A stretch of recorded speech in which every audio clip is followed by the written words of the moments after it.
Lechon, mensajeros de Cristo, las esa y lechon, y a la parte buena vida.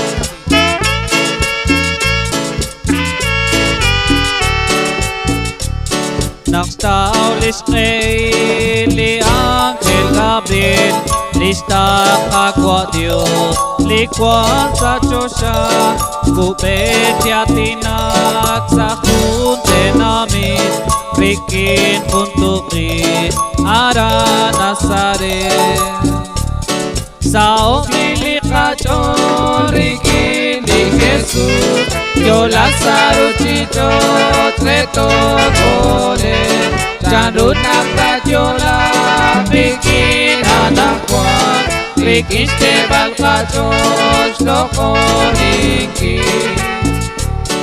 Sao siya kachon at Santa Maria, panakusilan, siya tawiru Diyos, na palamatan, kisketo kagwe, utlit kagwa Diyos, nakwa nakwikin, sa umili kachon, rikin ni Jesus, yo Lazaro chicho, treto kole, janun ang dadyola, rikin anakwan, rikiste balkachos, lokoniki.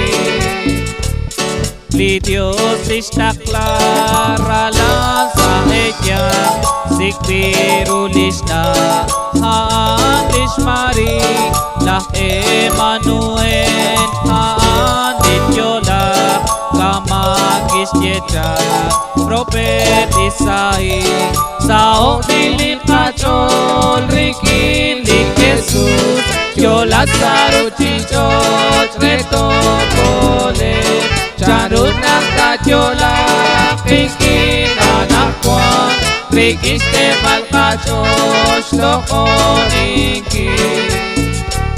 Kistav yalalin, sumenish Mari, wekit bilain, lishmos litakwa, chikwak bikwikin, karusha chekwin, Antioch at Mari, Panang at Paman, sa umili kachol, rikin ni Jesus, yo Lazaro chicho, treto kole, janun nakadyola, rikin anakwan, rikiste balkachos, lokoniki.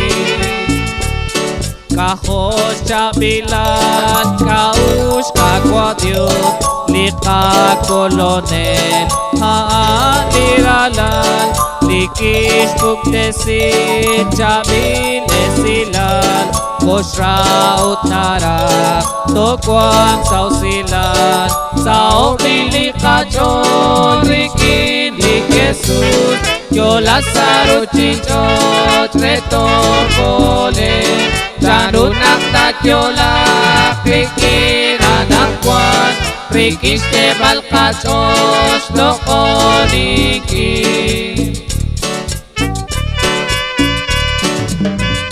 Kung ka nang chisaok sa lechon, manaklikad kolonel, haanlak Emmanuel, mensajeros para Cristo.